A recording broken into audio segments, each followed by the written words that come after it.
Hello, everybody. There we go. Hi, Patty. Welcome to the first live show that you made it to. Can you guys hear me? Good. I see my volume going up. Looks like everything is ready to go. So thank you for joining me. I know we have another live stream going on right now, but you all know all you need to know about the coronavirus, right? So join with me tonight, okay? Let's see if we can get some viewers while it's going on. Text Gently Led to 31996. Let me type that in there. Hi, Sheila. Hi, Jessica. Hi, 6 million, Miss Lady Winner, Alicia. So text 31996. I guess I got to put what you got to text. Text Gently Led, all lowercase, to 31996. To never miss a show again. All the texts, I have about 70 signed up now. So they are all getting texts about the live show. So if you never want to miss a live, make sure you text. Subscribe if you haven't subscribed. Like, share this video. But definitely stick around because I want to hear from you guys tonight, the second part of it. All right, we're going to do a question and answer. Q&A. So if you have any questions, something you've been wanting to ask, just, I don't know, throw it at me. So also if you have comments when I'm going through my outline about the subject tonight, go ahead and leave them in the chat. So I'm glad you're getting the text. Hi, Chantel. Sheila said she loves the text, so she's not late. So I'm glad it helps. That's the whole point. I like getting texts because I tend to forget a lot of things. So hello, Karen.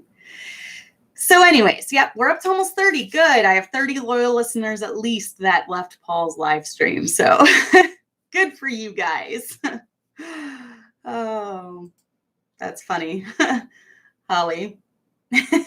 She said, let's see how long I can make it before the girls find my hiding place. Yay, Miss Sherry. Yeah, we all know what we need to know about the coronavirus, right? We don't need to go listen to that live chat. We can, or listen to that chat. We can listen. We can listen to this one. So I wanted to talk really quickly about myths of being a fundamental Christian. When I first announced the topic Friday for my newsletter, I said that we were going to talk about the fundamental life. And so this kind of goes along with it. And just some common myths that I've heard. I have been actually raised fundamental Baptist my entire life. Pretty much. I was actually saved through a Baptist church here in town. I was born only 20 minutes from here, where I've had my last two babies. I was born 20 minutes from here and raised for about the first 6 or 7 years of my life in this town. So it's kind of neat that we moved back here to start a church because this is like my roots. This is where my roots started. And so I was saved at a Baptist church in town, saved and baptized there when I was only 5. And then we moved from there to Salmonac Baptist Temple, which was an independent fundamental Baptist church. And I went to the private school there up until 6th grade. And then when I was 7th grade, my mom pulled all of us out and homeschooled us. And we went to another fundamental Baptist church in Sandwich, Illinois called, they changed the name now to Cornerstone Church, but it was called Northside Baptist Church. And then we moved and we started going to my husband's church when I was 17, and that was Lighthouse Baptist Church. And so I've pretty much been a fundamental Baptist my entire life from the time, I was real little, and I love this life. I think it's a great life, but there are a lot of myths or misconceptions that comes along with this life. So I kind of wanted to cover some of those. Roots, my roots. Ruts. That's my Chicago accent, I guess. People always make fun of the way I say Chicago too, but I don't notice anything. So one of the first myths that I wanted to go over was many people think that being a fundamental Christian, it's legalistic. And when they say the term legalistic, they mean that, they think that we believe you have to act a certain way, dress a certain way, look a certain way to go to heaven. And that's just not true. Now, some might preach, and a lot do preach the repent of your sin salvation. But the majority, in fact, all of my close friends and my best friend, that's a pastor's wife, we believe that you do not have to repent of your sins for salvation. Okay, so and you do not have to do good things to be saved. We even believe that after you're saved, doing good things, dressing right, acting right doesn't prove that you're saved. The only thing that proves that you're saved is your faith and trust, is the blood of Christ, your faith and trust in the blood of Christ. So it is absolutely not true as far as I go. And even in the churches I was raised in, it was not taught this way, that legalism or having to act a certain way, dress a certain way gets you to heaven in any shape or form. Okay, I believe it's grace through faith, nothing added, nothing taken away. And being a disciple of Christ and trying to love him and follow him and serve him, that comes after salvation. And that is all with being a disciple of Christ. Being a disciple of Christ is different from getting saved. So I wanted to clarify that. Yes, our proof that we're saved is what the Bible says. The proof lies in the blood of Christ, and that's putting all our faith and trust in the blood of Christ and not our works. So that is one misconception. It is not, I do not believe it's legalistic, because a lot of people think you only have standards because you're a legalist. And that's not true in my own life. That's not true. And most of my, friends that I grew up with and things, the reason that I have standards is because I love Christ and I love following him. And I truly believe that setting certain standards in your life will keep you from certain sins. And I believe the less sin you have in your life, the better life that you're going to live. So that's my personal belief. That's pretty much the belief of anyone that I know that has standards. We don't do it as a way to be holier than thou or show people how holy we are. We do it as a way to be close to the Savior, and because we're trying to glorify him with our lives and the way we dress and things like that. So Celine said legalists put their standards on other people and expect them to follow it. And that was one of my next points, is that a lot of people have a misconception that you judge everyone who isn't the same as you. And for me personally, that's not true either, because especially the pastors' wives that are on here and the ladies that have been saved a long time, you all know that every Christian grows at different rates. Every Christian is, obviously when we get saved, we're baby Christians. We can't tolerate the meat of the word. And I believe things such as standards in your life and getting the sin out of your life, that's all sometimes can be very meaty and very tough. And it's all stuff that you have to overcome as a young believer. So, us ladies, we all know that it takes time, and it takes time in God's word, and it takes time with the Holy Spirit working on you and convicting you. So I definitely do not look down on anyone that is not the same as me, doesn't dress like me. They need grace. Everyone needs grace in their life. So,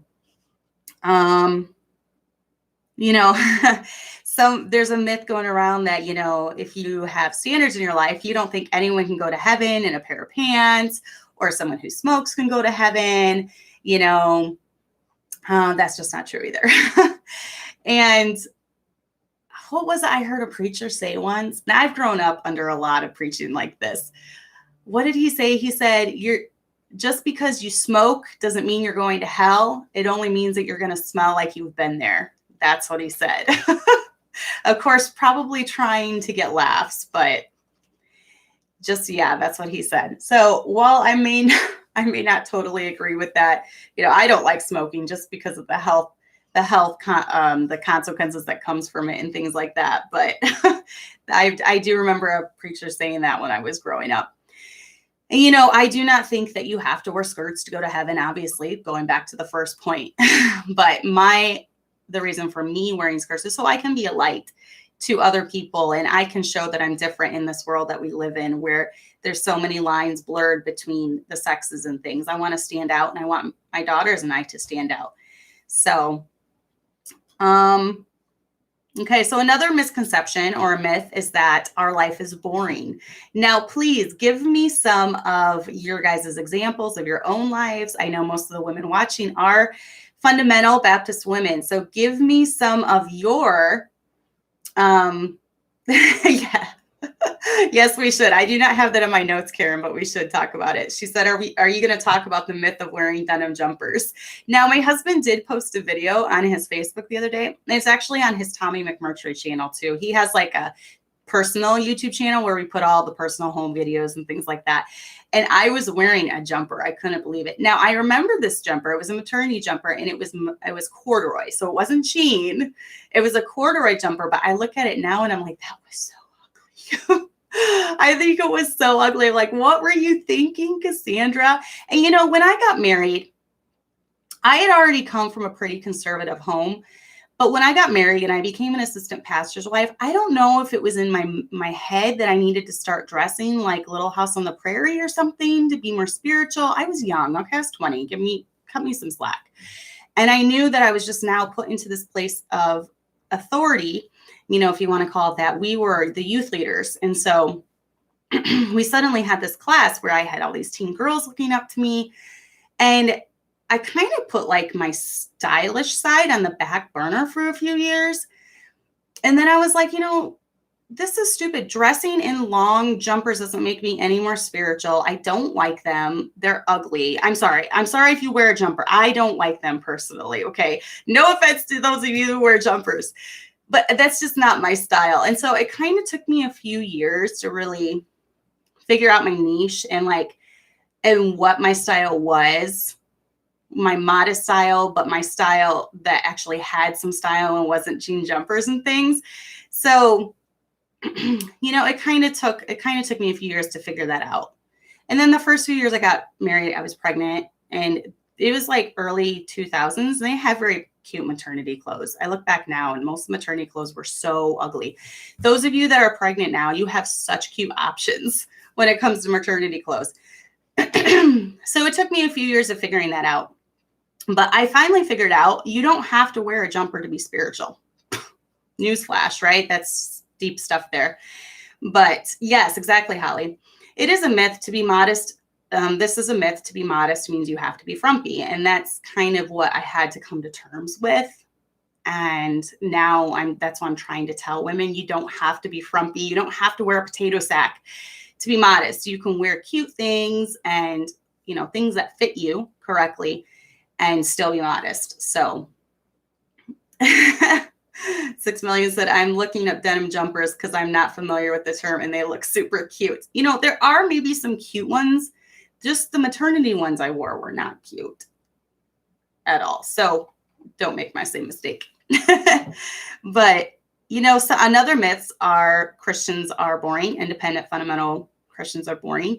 Now, I don't know about you, but I don't think I'm boring.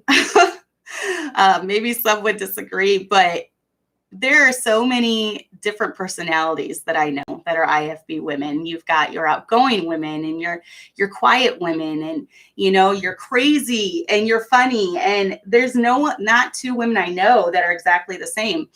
And we have all sorts of personalities. And being a fundamental Baptist woman doesn't mean that you have to morph into this like Stepford wife type personality where, you're just quiet and never express your opinion, or, that doesn't mean that. It doesn't mean that you have this certain personality that you have to fit into. God made us all with unique personalities, and I love all the personalities I come across. All my friends have different personalities. Some of us have strong personalities.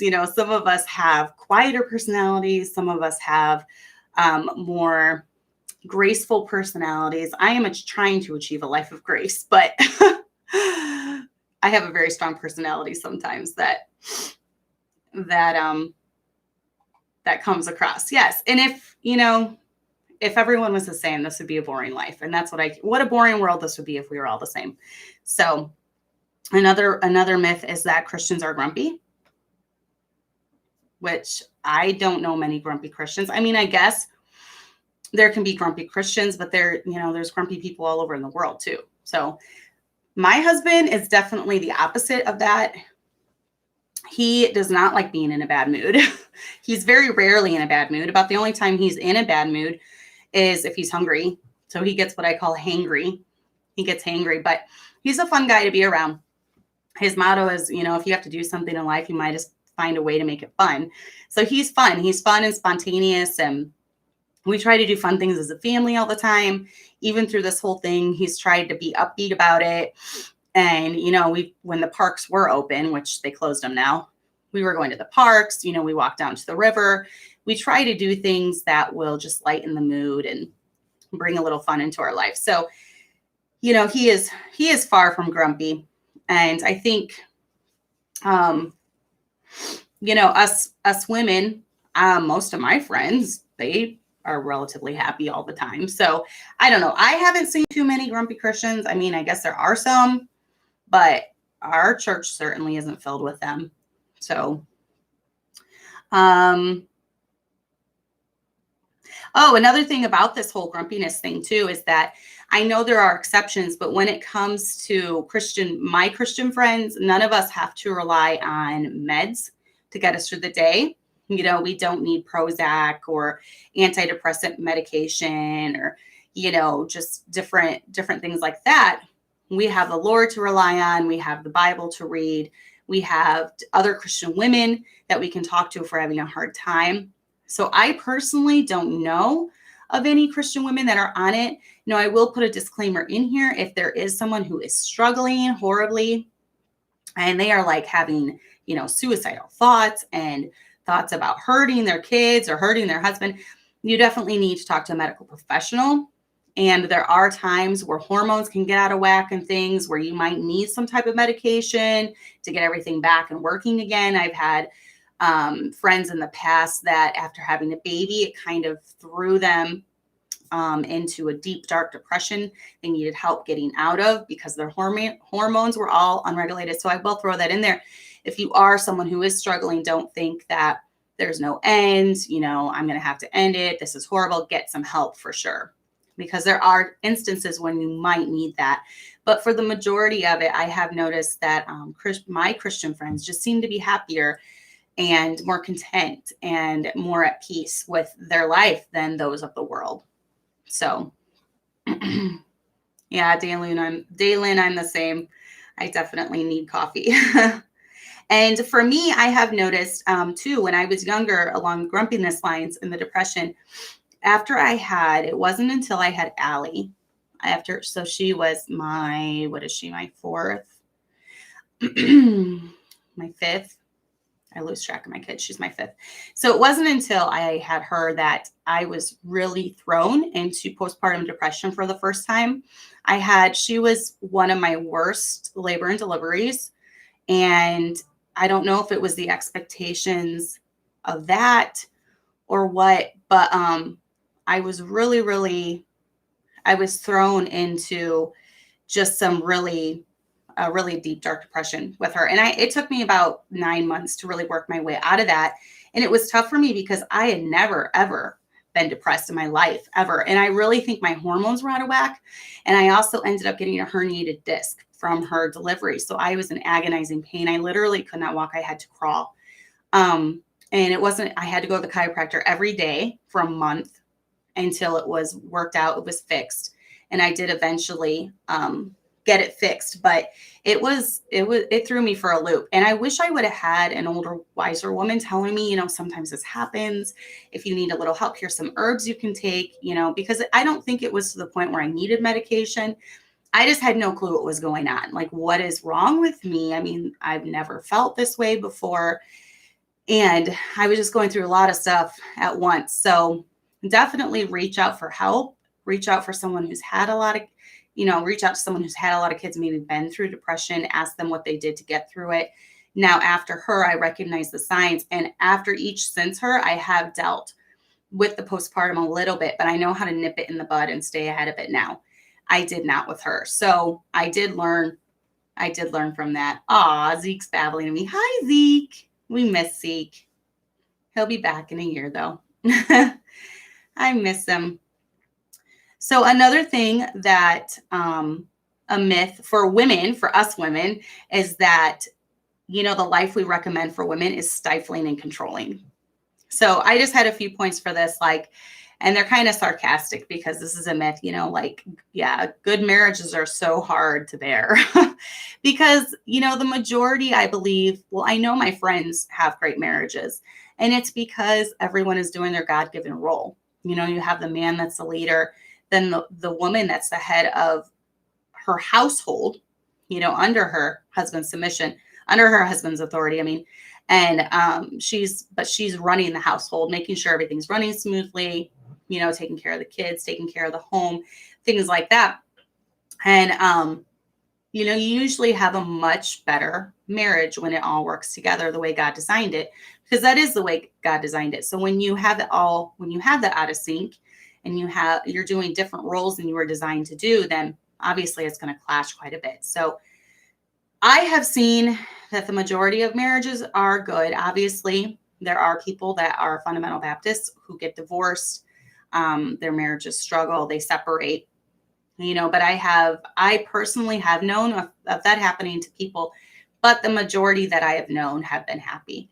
So, another thing that's really such a drag is having happy children. So, and obviously there are homes where it's a miserable home, in fundamental Baptist homes, just like the worldly homes, which is a shame. And, there's tension all the time and there's yelling and screaming and fighting. There are homes like that, but thankfully, my home is not like that. And we have very happy children for the most part. And, we still have our battles, and there's still days where, you have long days of just, it seems like everything's going wrong, but, overall it is a happy home. And that's what you need to strive for too, ladies, is just, making a happy home. Don't have it where your kids are walking around on eggshells and they're afraid to say anything. Otherwise you're going to explode. Try to have a happy home for them and have happy children. Fulfilling our God-given role is such a burden, isn't it? And it's just so hard to do. But I feel blessed because there are a lot of women that maybe do want to stay home and they do want to have a one income home, but maybe they've gotten too far into debt and they're just not able to do it. So I feel very lucky that we're in a position where I have been able to stay home our entire marriage. And the only times that I have worked outside of the home, like when I worked at the Arts Academy, was with my husband's blessing. And it was kind of just like my hobby or my outlet. It wasn't full time. It was a couple nights a week when he was home with the kids. So, and that was just something that I had a passion to do. So I have been very, very blessed that I've been able to raise our kids and homeschool them and stay home. And I don't take that for lightly, or I don't take that for granted. There we go. I don't take it lightly. I don't take it for granted. So, if you are able to stay home and your husband is the breadwinner, be grateful for that. And I've never been depressed about that. I've never been down about that. I think one of the reasons is because I'm too busy. And when you are staying at home and you're raising the kids and you're doing, all the household stuff, you're too busy to get caught up in self-pity or depression or even drama. There's just too much that I'm doing in the home, that keeps me from just wallowing in self-pity, or I don't even know what I would wallow about. I love my life and everything that goes along with it. So, I have known instances in the past of single women that didn't have anything to do, and they were the most depressed women I knew. And one of them, she actually lived at home with her aging mother, and that was all they did. They sat in the home all day, and she literally wanted me to come over and sit with her in her home because she was depressed. And I told her, I said, I have 5 kids. At the time I had 5 kids. I can't just come and sit with you. I'm sorry. I'm too busy. But she was so depressed and just got involved in a lot of drama all the time. And I think it was because she was idle. She didn't have a lot to do. So I think for me and most of you, we're just too busy to wallow in self-pity or, get involved in drama or anything like that. So let me read. There's been a lot of chat. So in a little bit, I'm going to open it up for questions. So go ahead and be thinking of your questions now. Okay. So, okay. Julia says that saying barefoot and pregnant as if it's a bad thing. Yeah, no, that's the goal. And I think that's the goal for most of us. And I think most of us are happy when it's when it's that way. Another myth is that we're intolerant of any who don't accept our views. And I have not found that to be true. Just because preachers preach hard against sin, it doesn't mean we hate everyone. In fact, the reason they preach against sin is because they hate sin and the consequences that it brings. And that's exactly it. And, we get attacked a lot for preaching against the sodomites. But the reason we preach against them is because we see them destroying people's lives over and over and over again. And we're trying to protect, the preachers are trying to protect their congregation from being destroyed by the filth and everything that comes along with the sodomites and their agenda. So that's one of the reasons. Anything that's hard preaching, whether it comes to standards or, not doing certain sins, they preach hard against that because they're trying to protect their people from the consequences that those things bring. So that does not make them hateful. That makes them loving. In fact, my husband just declared our church on the love list because he loves people enough to tell them the truth, and he loves people enough to tell them what God's word says. And that's not hate preaching. That's love preaching. So, we're full of hate. I hear that all the time. That is obviously a myth. I just explained it. It's so funny because people are always like, if you were loving like Jesus, well, do you realize that Jesus never sinned? Jesus was very blunt and down to earth with people and told them exactly what they were doing wrong. And yet he was still crucified. The people put him to death. They called for him to die. So it doesn't matter how nice you are. People are going to take the truth as hate. They took the truth as hate when Jesus did it, and they're going to do it when preachers do it and when you do it. So maybe another myth is that, no one can stand you out in the world. No one can stand you in the workplace. I have definitely found this to be completely opposite. Any job that my husband has ever worked at, he has always been one of their best workers. And they always talk about how sad they are to see him go. I know when I was at the Arts Academy, I got the highest rating of any employee there. And it was because, my husband and I have both had this mindset, whatsoever thou doest, whatsoever thou hand, I'm going to not quote this exactly right. Whatsoever thy hand finds to do, do it with all thy might. So, we believe as Christians, we do have a testimony withhold. So even though in the church, you can be very adamant about what you believe. And, my husband could preach the way he preached in our church. When he went into the workplace, he's professional. When I worked at the academy, I was professional. There's certain times for places, it's the punks that beat their chest and roar every place they have to go. Like, I'm going to get my opinion out there. You don't always have to say everything that you're thinking. So I think that's a common myth, especially with seasoned Christians. Now, maybe some of the baby Christians, because they're just so on fire and they're just ready to tell everyone, maybe they can come across as, a little too strong, or maybe say things they shouldn't say at the wrong times. But from what I've seen, most workplaces are blessed when Christians work there. And I do think, just like with Joseph, God blessed, was it Potiphar's house? Just like with Joseph, he blessed his house. I've often seen that when Christians work at different places, God blesses that place. So I definitely think it's a myth that, they can't be tolerated in the workplace or anything. Lisa said, fundamentalist ladies have been much stronger, supportive, and best listeners compared to people in the world. In my experience, fundamentalist ladies are not easily shaken by tough conversations. I agree. I think that everyone is so easily offended now in the world.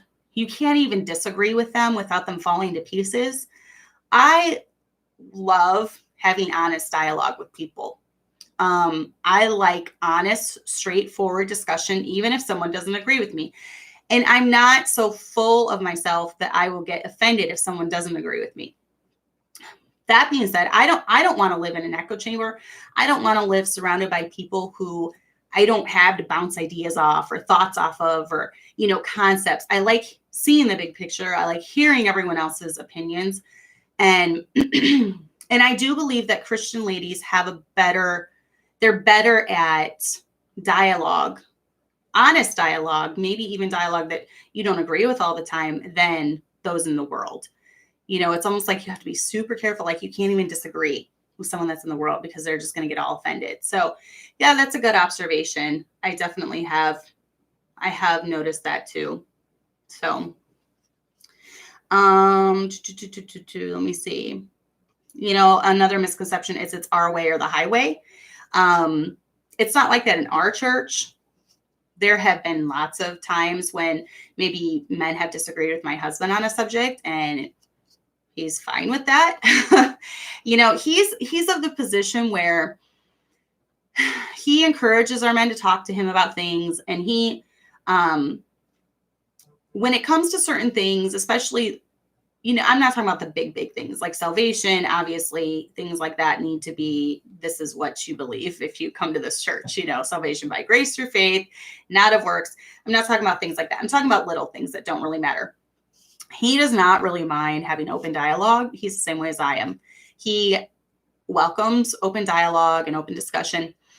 I don't think he would appreciate it if they would then go and get on the phone with everyone and be like, can you believe Pastor Tommy believes this? What do you think about this? Which our people aren't really like that. So I don't think he would appreciate that. But I think because he encourages open dialogue, they just get it out in the open then, and then they don't have the need to do that. So it's not that way at our church. I don't think it's that way at most churches. People are allowed to have their own opinions and express them and talk about them. So I have not seen it that way. Another misconception is we're ignorant of the way real life works. We're in this bubble, we're sheltered, blah, blah, blah. And that's just not true, because my husband has worked a secular job almost our entire marriage. Our kids, our two boys right now, are working secular jobs. We're around secular people sometimes. So, that's just not true either. Now, I will say that, we know what's out there, and we choose what not to be a part of, as far as different sins, as far as drinking, as far as being around, gambling or just sinful places. We choose not to be part of that, but it's not like we're, just ignorant of everything and living in our own little bubble, and being innocent of certain sins is not a bad thing. There are many sins that I don't even want my children to be aware of. You don't need to be filling your head with the filth of this world. And when it comes to my kids getting married, I want to present them pure, and I want to present them with innocent minds as well. So I've tried to keep them innocent as long as I can. And there's nothing wrong with that, because the older they get, the more they're going to be subjected to the filth of this world. And it's going to be harder and harder to keep their mind clean.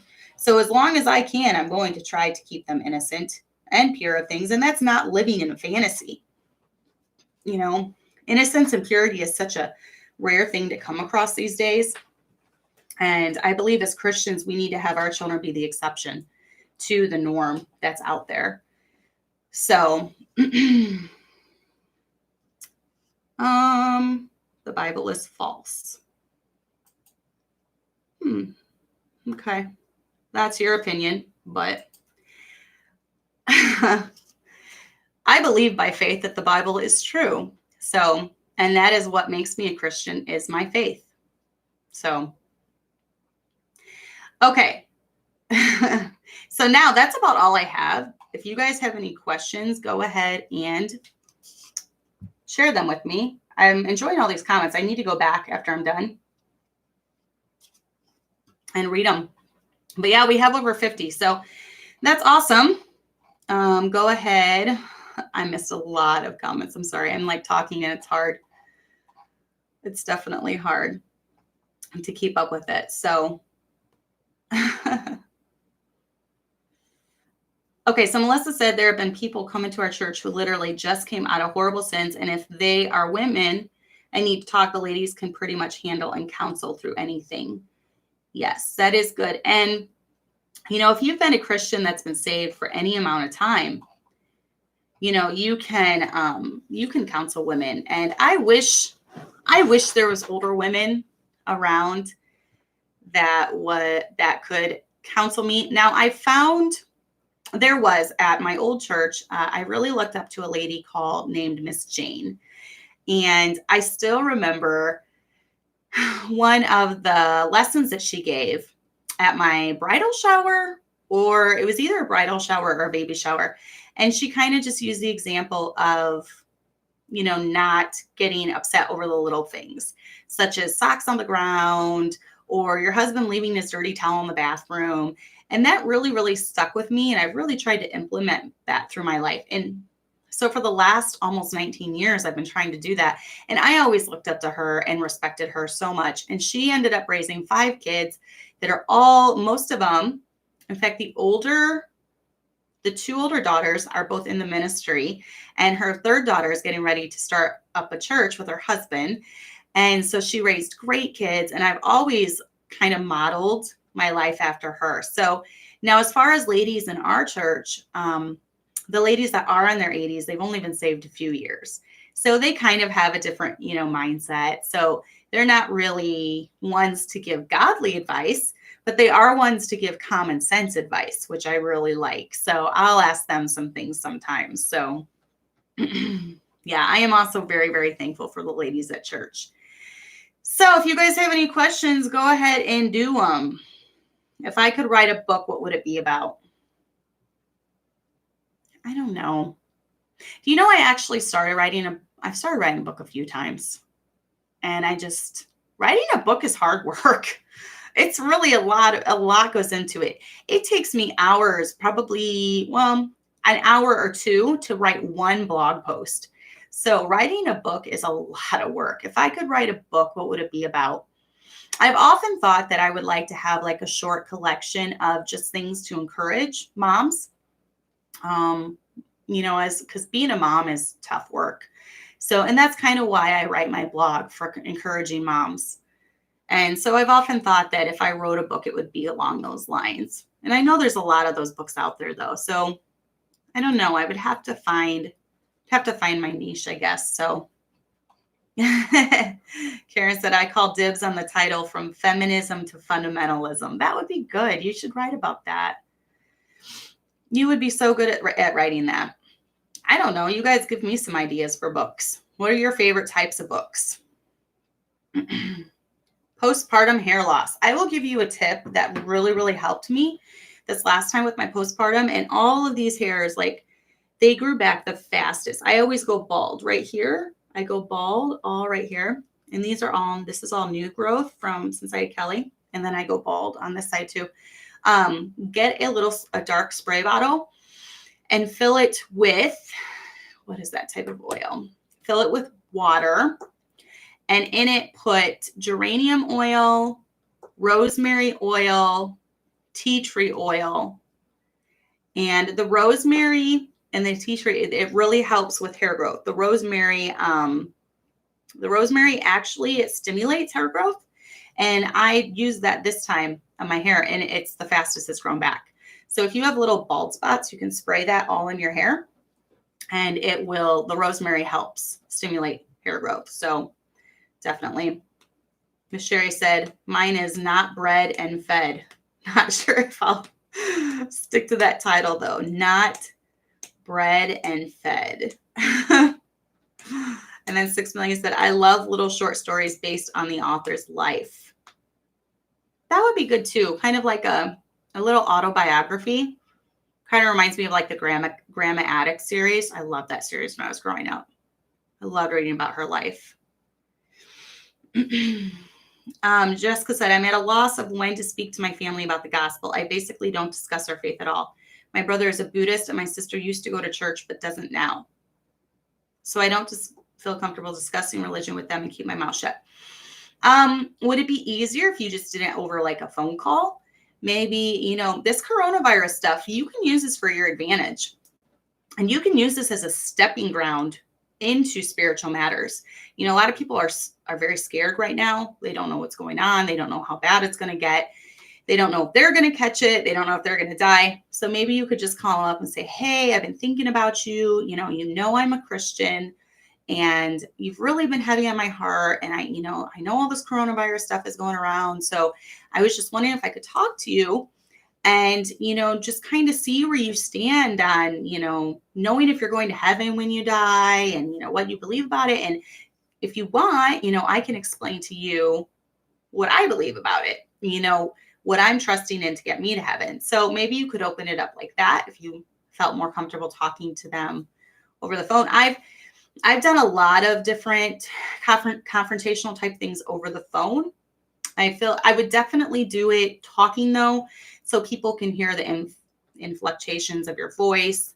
It's a lot harder when you're writing something because people can't tell what tone you're saying things in, and things. So it's a lot easier to convey your thoughts when you can hear it. So I don't know if that's an idea, or maybe you could just, if you live close, you could ask if they'd like to go out to coffee with you, and you'd like to discuss some things. That way, they know something's coming.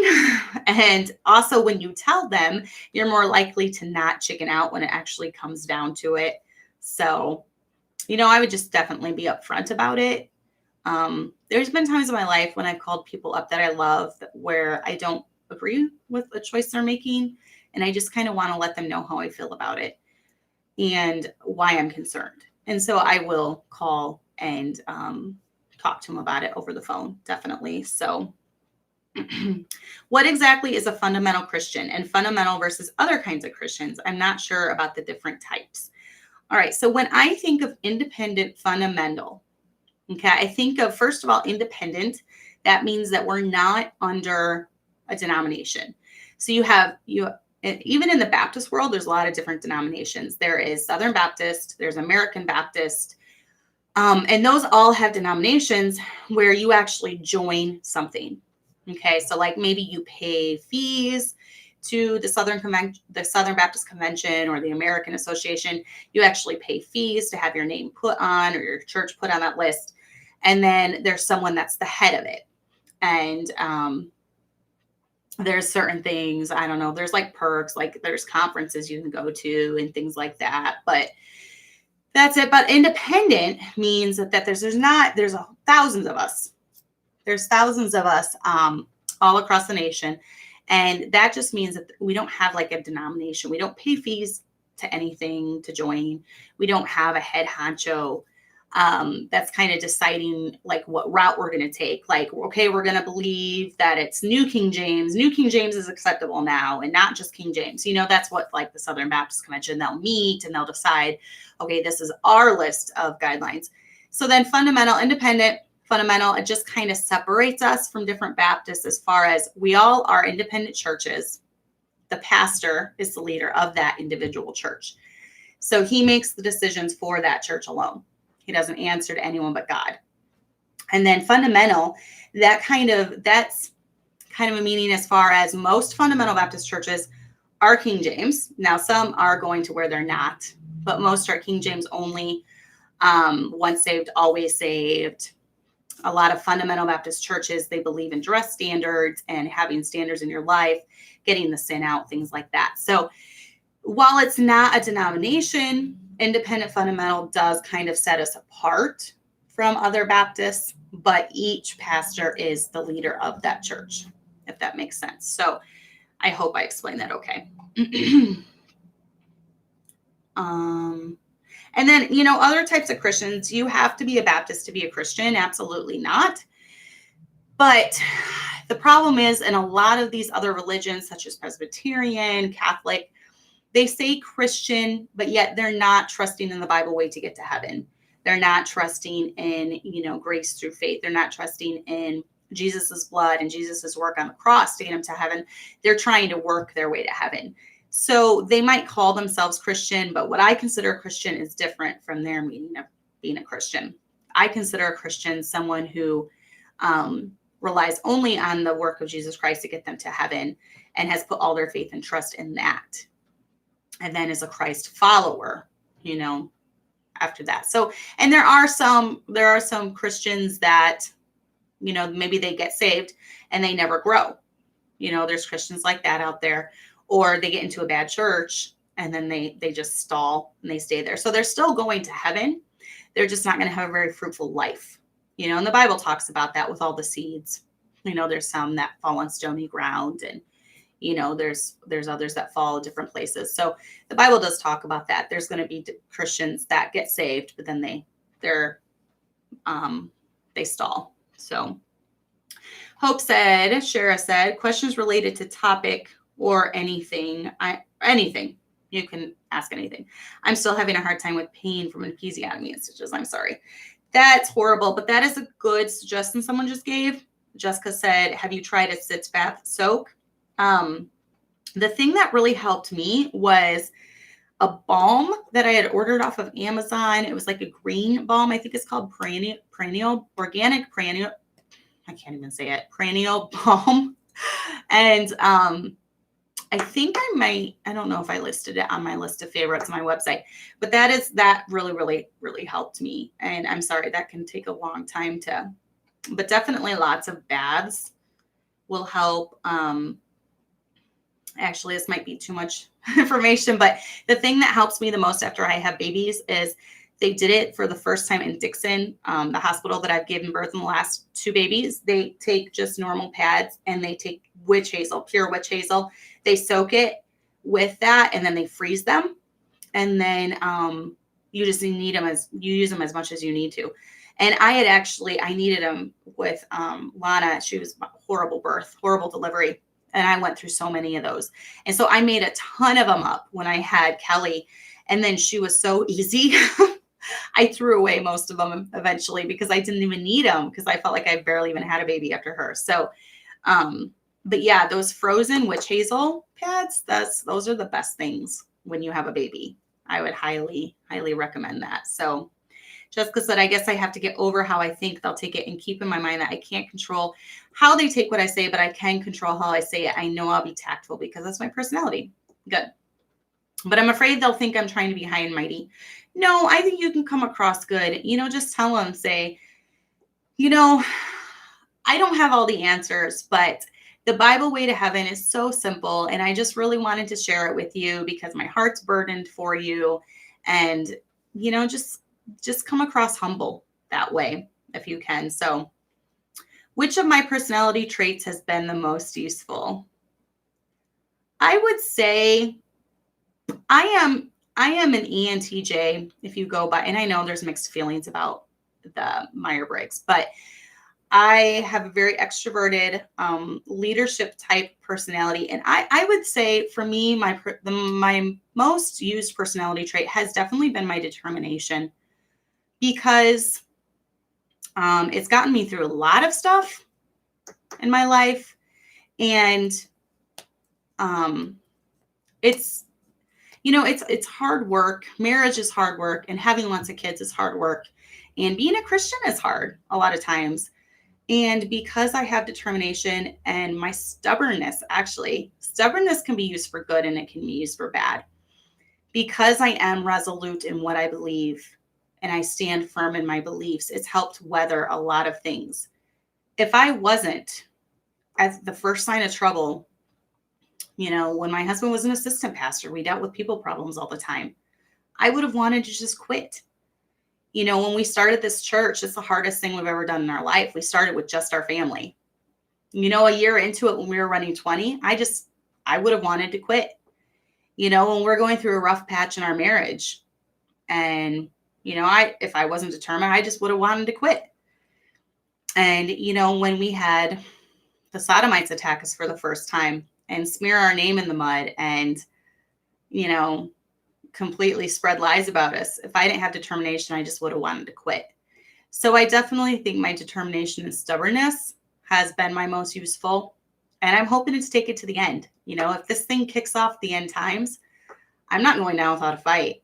And I know that's why I probably come across strong sometimes, maybe on social media or in what I believe, but it's there. Most of the world is black and white to me.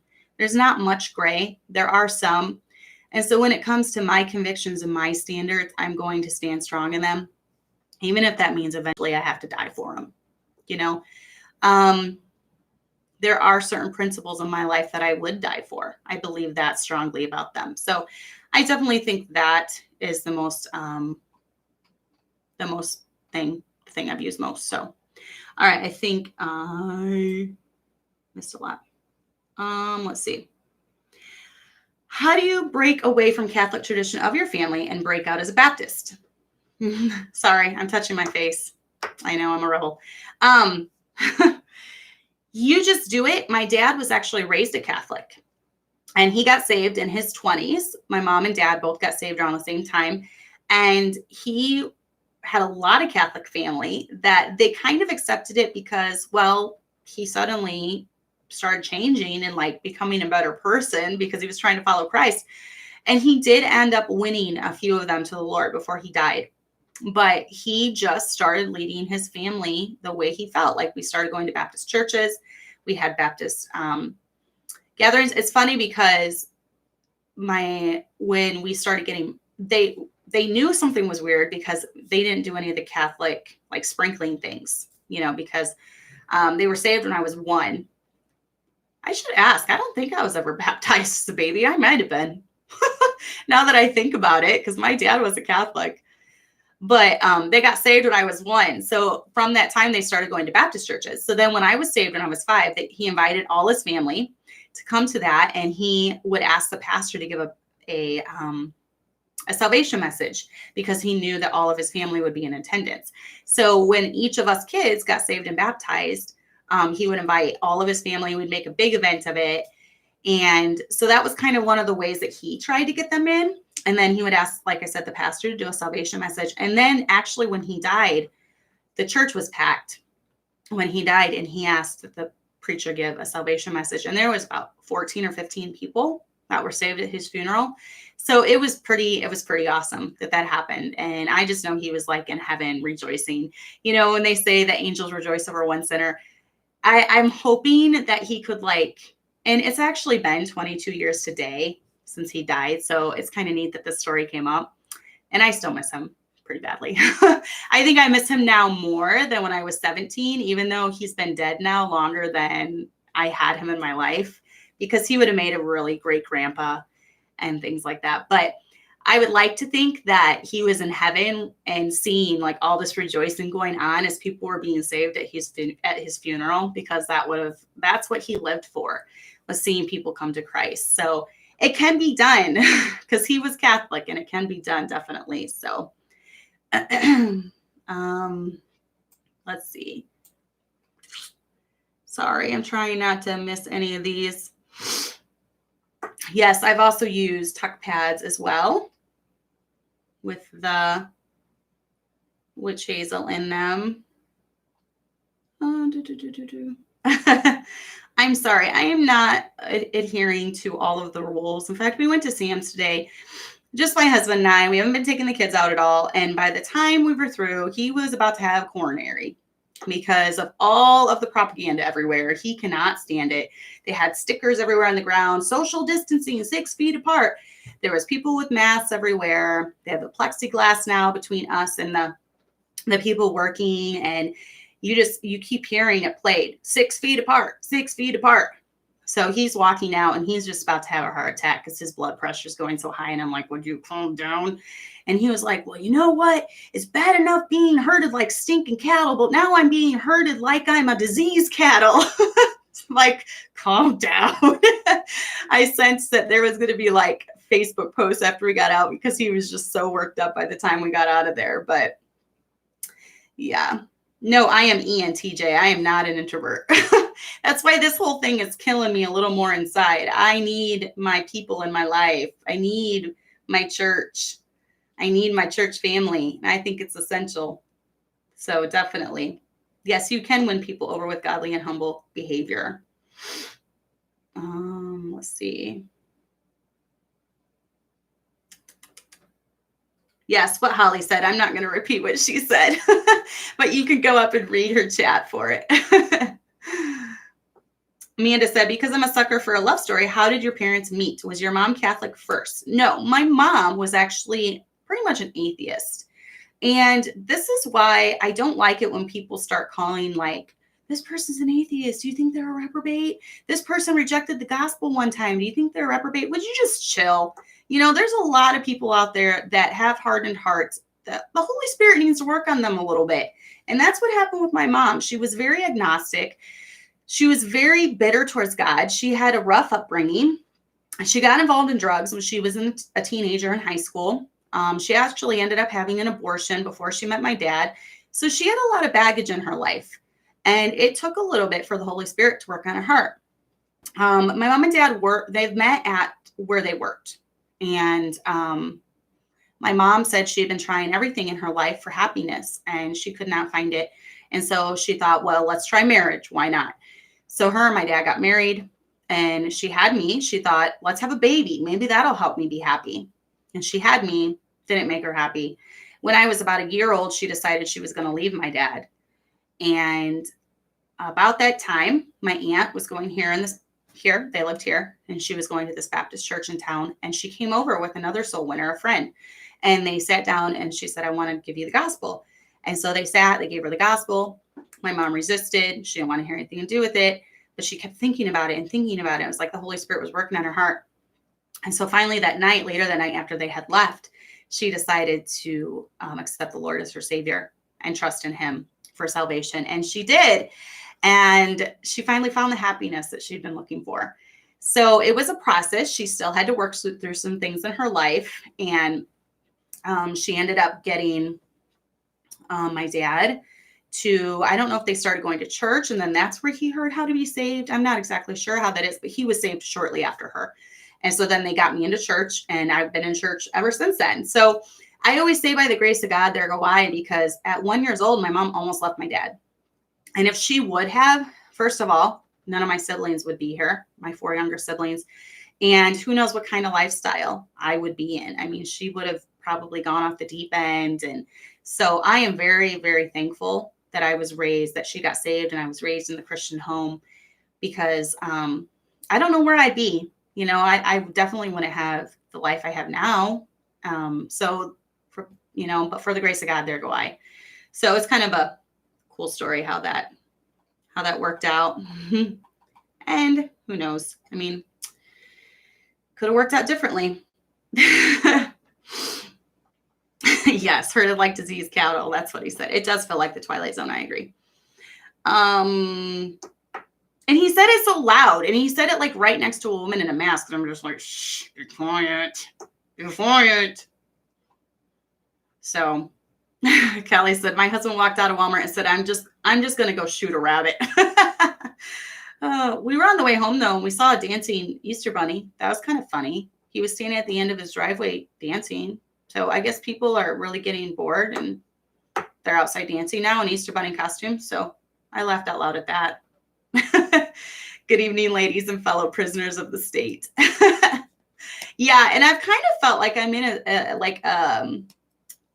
a book of the Hunger Games where just like everyone's turning on everyone, like the strongest survive. That's the feeling I get. And everyone's looking at each other like they're their competition or something. I was trying to just go out of my way today to be super nice to people and super friendly because I don't like falling into this rut of, oh no, everyone's sick and contagious. And if they sneeze on me, I'm going to die. So I don't go get close to them, but I try to smile and look pleasant and don't look rushed and don't look hurried because there's just too much of that going on in our life right now. So, okay. Any other questions? And then Jessica said, my husband told me about the gospel so many, many times before I finally got saved. Sometimes it takes a while. It takes a few times. It doesn't mean you're reprobate. For sure. So Amanda said, thank you for sharing. I can relate to your mom's story so much. That's amazing. Praise God. And I'm going to tell you, Amanda, like since you're a first generation Christian, now Caleb has the opportunity to grow up and have such a better start to his adulthood, because if my mom wouldn't have been saved, then the start to my adult life would have been much different than it is now. So Matt said, that's a great story about your parents. You need to make a separate clip of it. Hopefully she's okay with me telling it. I don't even think my mom watches these. That'll be the one thing she watches is like, she's told her testimony before though. So I think she'd be okay with me telling it. So Amanda said, my husband has to be the one to tell me to quiet down all the time. So he pretty much volunteers to do the shopping. I tried to do pickup. I was going to do pickup, but there's like no slots available, like for days. So we just decided to go to Sam's and everything was totally stocked there. So I think you already did one, but could you do another day in the life video? My life's not very exciting. I don't know why anyone would want to see it. It's like half filled of piano lessons and half filled of homeschooling and cooking. That's about it. So Jessica said, my mom dressed up in an Easter Bunny outfit and ran around in the neighborhood in a golf cart. Well, if they're not going to get the Easter Bunny, you got to do something, right? Oh, brother. Alicia said, my mom was sitting on the porch with my sister-in-law and granddaughter, and a lady walked by glaring at them because they weren't 6 feet apart. They're family. I'm not going to stay 6 feet apart from my husband. That's just ridiculous. Holly, I agree. She said that everyone is a reprobate thinking drives me nuts. Yes.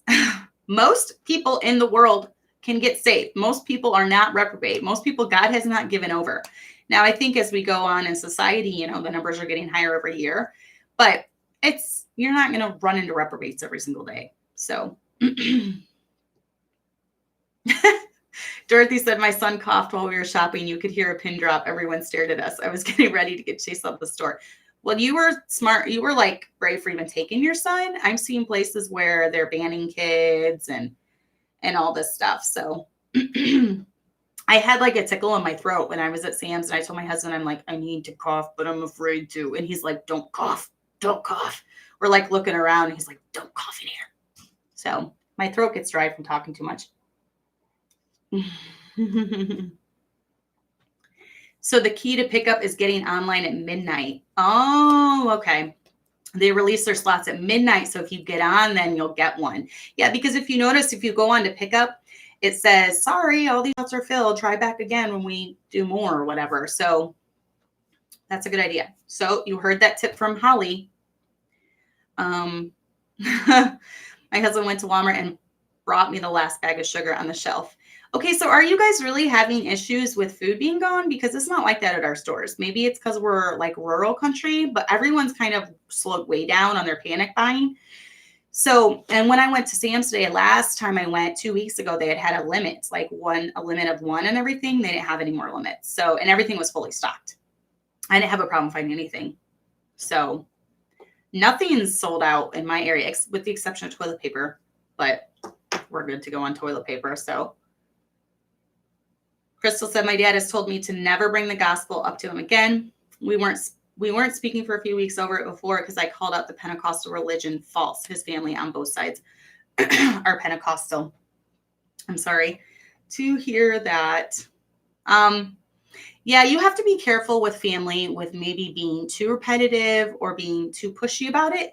You have to kind of take just by social cues if you're going too far, and then just kind of dial it back a little bit. So if you get the impression that you're going a little too far, just, kind of dial it back. So Julia said it's been a bit difficult to get some stuff here in Austin, maybe because it's a bigger population. So yeah, Kelly, I can imagine you would be getting the eye with all those kids. She said, I finally left most of my kids at home alone with my teen babysitting to avoid the evil corona eye. My van was so empty at Aldi, I came home with the whole patio set and umbrella. You're so bad with Aldi. That's so bad. She went down the aisle of shame, everybody. And she got something she wasn't supposed to get. That's funny. All right. So any more questions? We are at an hour. And you guys are great. We had almost over 60, right at 60 or over 60 the whole time. Good job. So I have some loyal listeners, even with other live streams going on. Good job. You're so nice. Okay, so any other questions shortly? I can also do it too, where we have one where you guys email questions. I don't mind answering questions. Obviously, this is always goes off my opinion alone. So, everyone else has different views and different opinions, obviously, but these are just mine. There was a lot of chat today. You guys are like getting lonely, I think, which is kind of sad. I think we're all getting lonely. I, for one, need you all, and I need my church. And I do believe that my church is essential. So, that's why we're continuing on with what we're doing. And even though it's, just a few of us, a few families, we are very essential to each other. And I die a little more aside each day every time this goes on. So I'm trying to be upbeat about it, but, God put commandments in the Bible for a reason. He told us not to forsake the assembling, because especially even more so as we see the day approaching, because it's going to get tougher and it's going to get tougher, and we need each other. We need each other to help through the storms of life. And I think one thing that this has done is it's made me so much more appreciative of what we had a month ago. Think back to a month ago. Think how normal it was. And now look at the craziness that's going on.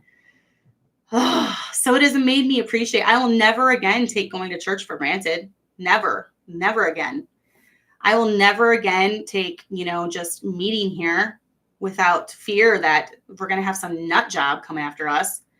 I'm never going to take that for granted. So essential is a trigger word during these times. Well, church is essential to me. And definitely. The commandments are for a reflection. Okay. I don't really know what that means, but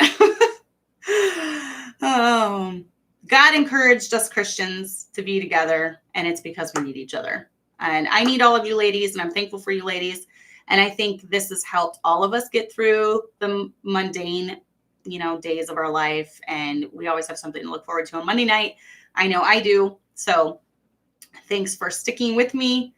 And yeah, Taylor, our governor has actually not listed church as essential. But actually, if you look under Article 12C on the order that he gave, he did list churches in there. I think more so like food banks and things, but we're claiming it.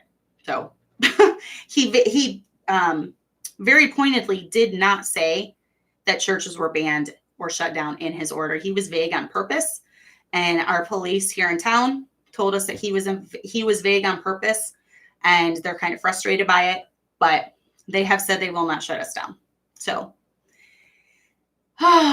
yeah, that's where we're going. So I would encourage you guys, if you, stay in contact with your local police, ask them what their opinion is, see where you stand. We didn't want to do anything to ruffle feathers or cause a big uproar in our town. So my husband has been talking to the mayor. He's been talking to the police, and it's going really well for us. But we live in a very small town, so that might be one of the reasons. So I would encourage you to talk to your leaders, keep open dialogue with them, things like that as we go through all of this. So, okay, thanks for joining, Miss Sherry. And I'm hoping to have Miss Sherry on the next couple weeks talking about basically leaving the baggage. If you have baggage in your life before you got saved, leaving that behind and moving forward, and how to just get past, having different baggage in your life and stuff like that. So I'm really, really hoping that I can have her on next week or the week after.